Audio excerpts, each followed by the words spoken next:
ओम नमः शिवाय। आज हम गुरु गोरखनाथ के कुछ वचनों पर चर्चा करेंगे। गुरु गोरखनाथ जी कहते हैं कि मरो हे जोगी मरो, मरो मरण है मीठा, तिस मरनी मरो, जिस मरनी गोरख मर दीठा। तो कह रहे हैं कि हे जोगी मरो, मरो मरने की कला को सीखो और इस मरनी मरो, इस विधि से, इस विधान से, इस टेक्निक से, इस विज्ञान से मरो जैसे गुरु गोरखनाथ ने मरकर देखा है। अब मृत्यु के नाम से ही हमें डर लगने लगता है। मृत्यु के बारे में कोई बात की जाए उसको हम पसंद नहीं करते हैं। मृत्यु ऐसा लगता है कि जैसे हम कुछ अपशब्द बोल रहे हैं, अशुभ बात बोल रहे हैं, कुछ अपशगुन की बात बोल रहे हैं। जैसे मृत्यु के समय एक वाक्य का प्रयोग किया जाता है कि राम नाम सत्य है। तो अगर आप वैसे दिन भर अपने दैनिक जीवन में किसी व्यक्ति से मिलें और उसे कह दें कि राम नाम सत्य है, तो वो व्यक्ति बोलता है कि शुभ शुभ बोलो। यानी कि राम नाम सत्य है ये भी अशुभ मान लिया गया, क्योंकि ये हम उस समय प्रयोग करते हैं इस शब्द का जब किसी व्यक्ति को हम शमशान लेके जाते हैं, यानी कि उसकी अंतिम क्रिया होती है। मृत्यु से संबंधित ये शब्द को हमने बना लिया। तो अगर किसी से बोलें कि राम नाम सत्य है और वो बोलता है भाई अशुभ मत बोलो, शुभ शुभ बोलो, तो हम कितने डर गए हैं। और मृत्यु एक ऐसी सच्चाई है, एक ऐसा सत्य है कि कोई इससे बच नहीं सकता। हर व्यक्ति को मृत्यु के गोद में समा जाना है, मृत्यु के आगोश में एक दिन समा जाना है। फिर भी हम मृत्यु से डरे हुए हैं और जीवन की चाहत हमारे भीतर बहुत प्रबल है। ऐसा कहते हैं महापुरुष कि व्यक्ति के भीतर सबसे बड़ी जो वासना है वो जीवेशना है, जीने की वासना है। 100 साल का व्यक्ति या उससे भी ज़्यादा व्यक्ति बहुत ज़्यादा शारीरिक पीड़ाओं को भोगते हुए चारपाई पे लेटा हुआ है, बीमार है, रुग्ण है, रोगग्रस्त है, लेकिन फिर भी वो कहता है मुझे किसी तरह से बचा लो, मैं मरना नहीं चाहता। और घर परिवार के लोग भी भरसक प्रयास करते हैं कि वो व्यक्ति बच जाए। आखिर जीने में ऐसा क्या छुपा हुआ है कि लाख दुख के बाद, लाख परेशानियों के बाद, लाख कष्टों के बाद भी व्यक्ति जीवन जीना चाहता है। तो मुझे जो समझ आया वो यही है, बहुत संतों ने इस पे बात की है मृत्यु के बारे में। जैसे गुरु गोरखनाथ के वचन अभी हम उन पे चर्चा कर रहे हैं कि मरो हे जोगी मरो, मरो मरण है मीठा, तिस मरनी मरो, जिस मरनी गोरख मर दीठा। इधर संत कहते हैं कि जीवित मरिए और भावजल तरिए, यानी कि इस भाव सागर को पार करने का अगर कोई साधन है, कोई माध्यम है, तो वो जीते जी मृत्यु की कला को सीख लेना है। यही गुरु गोरखनाथ कह रहे हैं कि मरो हे जोगी मरो। योग क्या है, आसन क्या है, प्राणायाम क्या है, साधना क्या है, जो भी जप तप अनुष्ठान धार्मिक हमारे कर्म कांड हैं वो क्या है। वो कह रहे हैं कि मरो हे जोगी मरो। योग तो तुमने ले लिया, लेकिन योगी को, जोगी को या योग धारण करने वाले को या किसी सन्यासी को या किसी आध्यात्मिक व्यक्ति को अगर मरने की कला नहीं आई तो समझ लो उसका जोग, उसका योग, उसकी पूजा, उसका पाठ, उसका जप, उसका तप सब अधूरा है। अगर योग की बात करूं, जोगी की बात करूं, योगी की बात करूं, आध्यात्मिकता की बात करूं, तो इसकी जो गहन से गहन कला है और यह जो इसका एक अर्थ है वो यही है कि मरने की कला सीख लो। गोरखनाथ जी कह रहे हैं कि मरो हे जोगी मरो, मरो मरण है मीठा, तिस मरनी मरो, जिस मरनी गोरख मर दीठा। उधर कह रहे हैं कि जीवित मरिए भावजल तरिए। और इसी संदर्भ में कबीर साहब कह रहे हैं जिस मरने से जग डरे मेरो मन आनंद, कब मरिहूँ कब भेटिहूँ पूर्ण परमानंद। तो जिस परम आनंद की, जिस सतचित आनंद की हम तलाश में हैं, वो तो मृत्यु की कला को जानकर हम उसे पा सकते हैं। और यहाँ थोड़ा भेद है, शायद समझाने में कुछ कमियां रही हैं। बात उस मरने की नहीं है जिस मरने को आप मरना समझ रहे हैं। उस मरने के बाद तो फिर कुछ हो नहीं पाता, फिर तो फिर से जन्म होगा, फिर से इस यात्रा पे आप आ पाएंगे या नहीं आ पाएंगे, इसमें भी बहुत संशय रहता है। हर जन्म के बाद व्यक्ति की प्रायोरिटी बदल जाती है। माना कि इस जीवन में समझ आया कि करने जैसा अगर कुछ है तो वो स्वयं का ज्ञान है, आत्मज्ञान है, आत्म साक्षात्कार है। ना जाने फिर दूसरे जन्म में हम किस दौड़ में चले जाएं, किस प्रतिस्पर्धा के हम हिस्सा बन जाएं। प्रतिभा तो रहेगी, क्षमता तो रहेगी, टैलेंट तो रहेगा, लेकिन ना जाने वो किस दिशा में हम आगे बढ़ जाएं। और ये जो आध्यात्मिकता की एक समझ, एक दिशा किसी भी कारण से हमें मिली है, सुख के कारण या दुख के कारण, या हमारे कोई प्रारब्ध जागृत हो गए उसके कारण हमें बात समझ आ गई और हम अध्यात्म के मार्ग पे चल पड़े। तो ऐसा नहीं है कि हर जीवन में ये इतना सरल होगा। तो जो जिस मरने को आप समझते हैं, संत लोग उस मरने की बात नहीं कर रहे हैं। अगर मैं इसको बहुत कंक्लूजन के साथ कहूँ, इसका सारांश कहूँ, तो ये सभी संत ध्यान की बात कर रहे हैं। ध्यान क्या है? एक छोटी सी मृत्यु में प्रवेश है। और ध्यान से भी आप नहीं समझ पाएंगे। इसको ऐसे समझो कि प्रतिदिन हर व्यक्ति मरता है और प्रतिदिन उसका जन्म होता है। तो जन्म को तो जन्म कह नहीं रहे हैं और मृत्यु को मृत्यु नहीं कह रहे हैं। ये सबसे बड़ी विडंबना है। अगर हर व्यक्ति को ये समझ आ जाए कि प्रातः काल जब मेरी नींद खुलती है तो मेरा एक पुनर्जन्म होता है, और प्रति रात्रि जब मैं नींद के आगोश में चला जाता हूँ तो वो मेरी एक मृत्यु है। क्योंकि नींद में आप देखेंगे आपको कुछ पता नहीं होता, कहाँ आपका घर है, कौन आपका परिवार है, कितनी उम्र है, आप सुंदर हैं या नहीं हैं, आपके पास कितना पैसा है, आपके पास कितनी प्रॉपर्टी है। निद्रा के उन गहन क्षणों में कुछ भी हमें पता नहीं होता। सुबह जागकर फिर से हम उन चीज़ों को वो रिकॉल हो जाती हैं। हमारा मस्तिष्क हमें फिर बताता है कि ये मेरी भूमि है, ये मेरा परिवार है, ये मेरा बैंक अकाउंट है, बैंक अकाउंट में इतना पैसा है। तो शॉर्ट टाइम के लिए हमारी मेमोरी फिनिश हो जाती है। लेकिन जब हम मृत्यु को उपलब्ध होते हैं तो यही हमारी मेमोरी हमेशा हमेशा के लिए समाप्त हो जाती है। वो एक लंबी नींद है, और जो प्रतिदिन हम नींद में जाते हैं वो एक छोटी नींद है। तो कह सकते हैं कि वो मृत्यु का अनुभव थोड़ा लंबा है और ये मृत्यु का अनुभव थोड़ा छोटा है। लेकिन इस मृत्यु के अनुभव को अगर हमने पकड़ लिया तो कहीं जाकर हम उसमें भी होश पूर्वक प्रवेश कर पाएंगे, होश पूर्वक मर पाएंगे, मृत्यु का वरण कर पाएंगे, और फिर होश पूर्वक ही जन्म लेंगे। जैसे प्रतिदिन सुबह अगर हमें कोई कहे कि हम बेहोशी में जन्म ले रहे हैं, बेहोशी में जागरण हो रहा है, हम कहेंगे नहीं। नींद खुलने के साथ, जागरण के साथ ही हमें सब कुछ याद आ जाता है, याद करना नहीं पड़ता।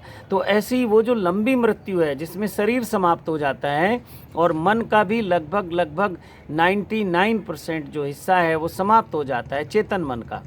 अब चेतन मन रहता है और ब्रह्म चेतन मन भी उसमें रहता है, लेकिन उससे हमारा कोई परिचय नहीं है, इसलिए उससे हम अनभिज्ञ हैं। तो चेतन मन लगभग समाप्त हो जाता है।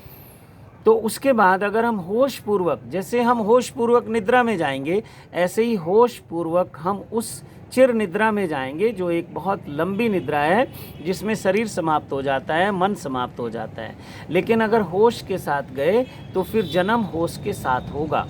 जन्म के साथ हमें सब कुछ पता होगा, कौन मेरी माता है, कौन मेरा पिता है, परिवार के इस परिवार के लोगों से मेरा क्या संबंध है, मेरा क्या प्रारब्ध है, पिछले जन्मों में मेरी यात्रा कहाँ तक थी, अब मुझे कहाँ से शुरू करनी है, इन सब बातों का ज्ञान उस ब्रह्म ज्ञान को उपलब्ध व्यक्ति को रहता है।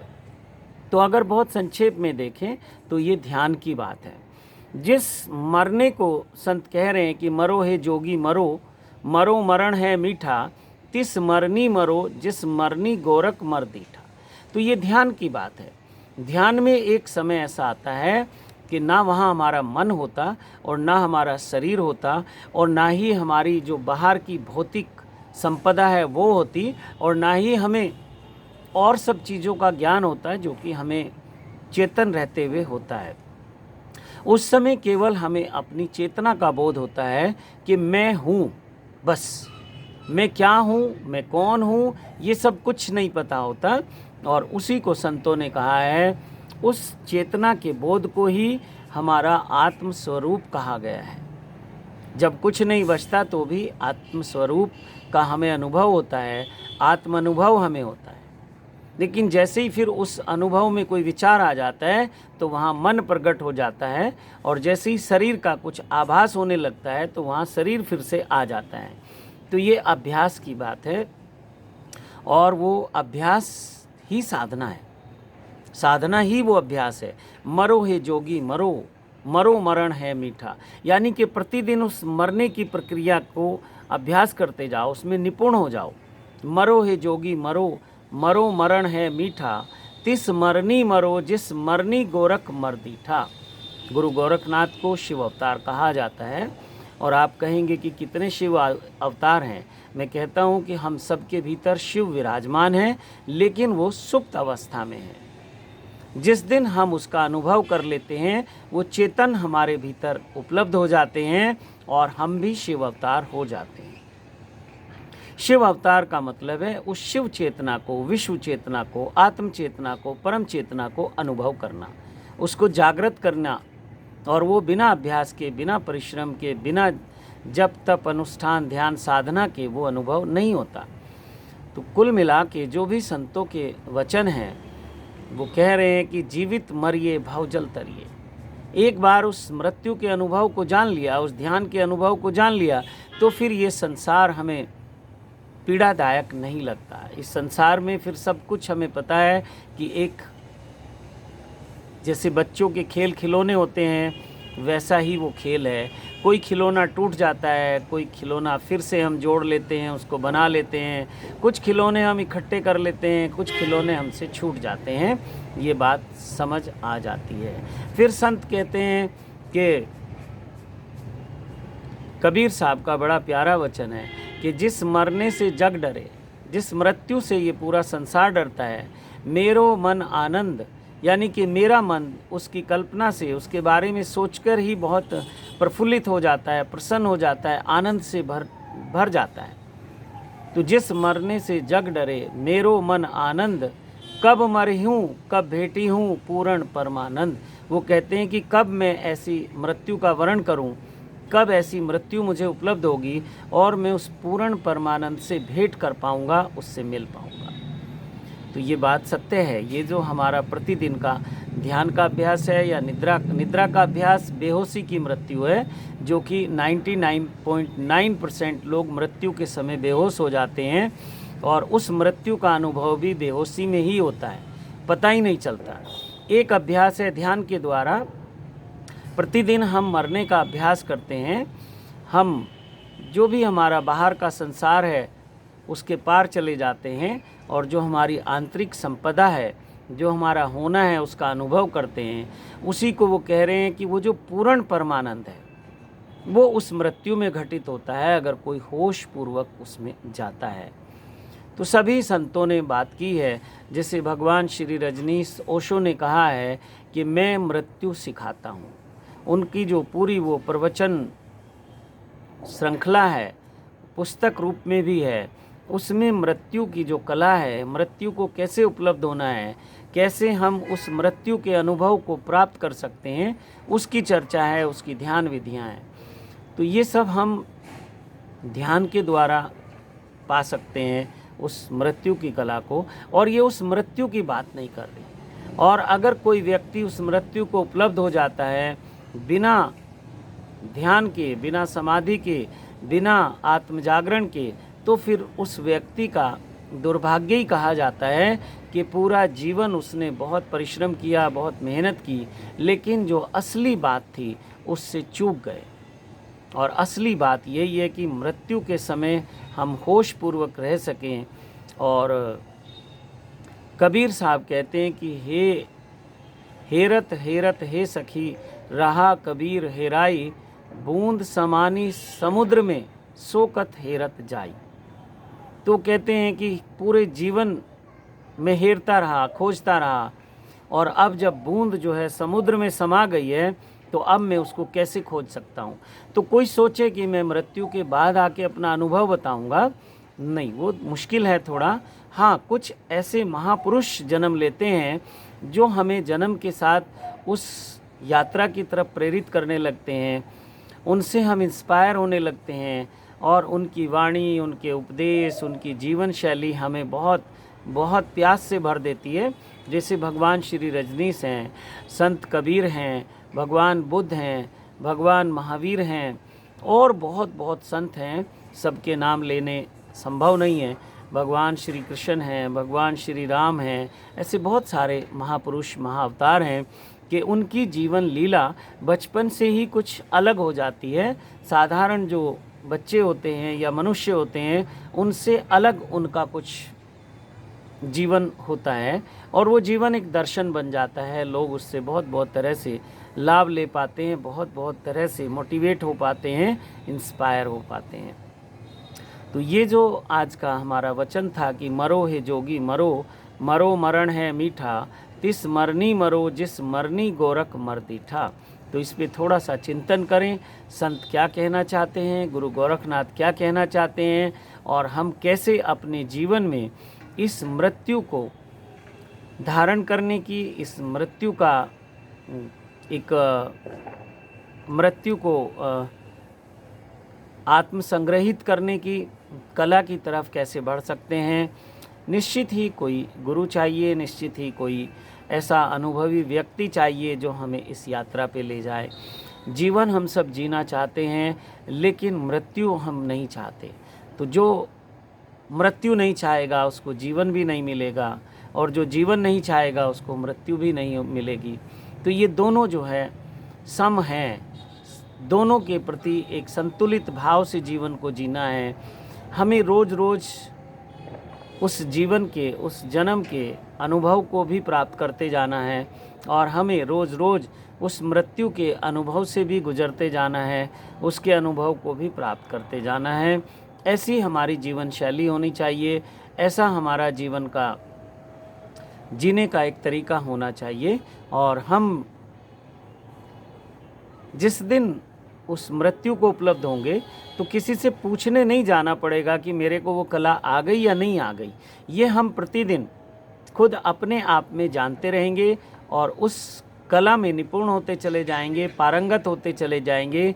फिर तो हम, अभी तो रात्रि में निद्रा की बात है, रात्रि में उस ध्यान और समाधि की बात है, जो हम लगभग बेहोश हो जाते हैं, वहीं से जागरण की शुरुआत है। लेकिन फिर तो हम जब चाहें हम मृत्यु को उपलब्ध हो सकते हैं। मृत्यु को उपलब्ध होना मतलब ध्यान को उपलब्ध होना, समाधि में गहरे एक डुबकी लगा लेना, और फिर से बाहर आएंगे तो उस जन्म के अनुभव को प्राप्त कर लेना। तो फिर तो ये हमारे कंट्रोल में होगा। हम 24 घंटे में कितनी बार भी उस मृत्यु के अनुभव को उपलब्ध हो सकते हैं, और अनेक बार जीवन के अनुभव को उपलब्ध हो सकते हैं। और इसी क्रम में अगर हम दिन प्रतिदिन मृत्यु की तरफ बढ़ते हैं तो मृत्यु हमारे लिए एक वरदान होगी, और जीवन का परम आनंद साबित होगी, और हमारे आने वाले जो जीवन होंगे, जन्म होंगे, उनके लिए एक शुरुआत होगी कि हमें अब दूसरे जीवन को कैसे जीना है। इस जीवन में हमसे क्या क्या नादानियाँ हुई, क्या गलतियाँ हुई, कहाँ कहाँ हमने अपना समय व्यर्थ गया। तो ये सब बातें आप ध्यान से देखिए। और ये तो निद्रा और जागरण की बात है। ऐसा भी संत कहते हैं कि हर श्वास में हम मर जाते हैं और हर श्वास में हमारा जन्म होता है। जब एक श्वास भीतर जाती है तो ये हमारा जन्म है, और जब एक श्वास बाहर जाती है तो ये हमारी मृत्यु है।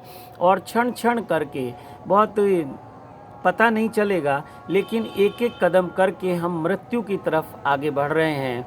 ये जो रोज़ एक एक दिन हमारे जीवन का कम होता है या एक एक क्षण होता है, उतना ही हम मृत्यु के और नज़दीक हो जाते हैं। जितनी जितनी उम्र बढ़ती जा रही है, उतना उतना हम मृत्यु के नज़दीक जा रहे हैं।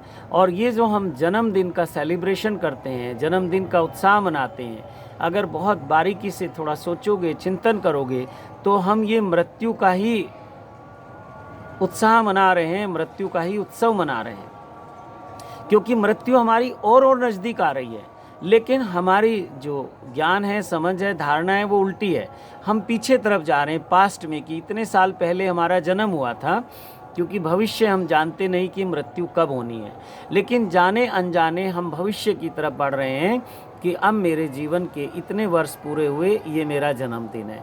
सही मायने में तो हम उस मृत्यु दिवस का उत्सव मना रहे हैं कि मृत्यु जो है और नज़दीक और नज़दीक और नज़दीक। ऐसे ही समझो जैसे आपके घर में कोई त्यौहार होना है, कोई उत्सव होना है, कोई ऐसा महा उत्सव होना है, और उसकी तैयारी आप करते हैं। तो ये जो हमारा प्रतिदिन का जीवन है, जीवन में जो त्यौहार हैं, जीवन में जो जन्मदिन हैं, जो उत्सव हैं, ये मृत्यु के नज़दीक जाने के उत्सव हैं। लेकिन ये उत्सव उस दिन उत्सव बन पाते हैं जिस दिन हम मृत्यु की कला को जान जाते हैं, जिस दिन हम गुरु गोरखनाथ की इस वाणी को समझ लेते हैं कि मरो हे जोगी मरो, मरो मरण है मीठा, तिस मरनी मरो, जिस मरनी गोरख मरती ठा। तो इन्हीं शब्दों के साथ, इसी गुरु गोरखनाथ की वाणी के साथ मैं अपनी वाणी को विराम देता हूँ।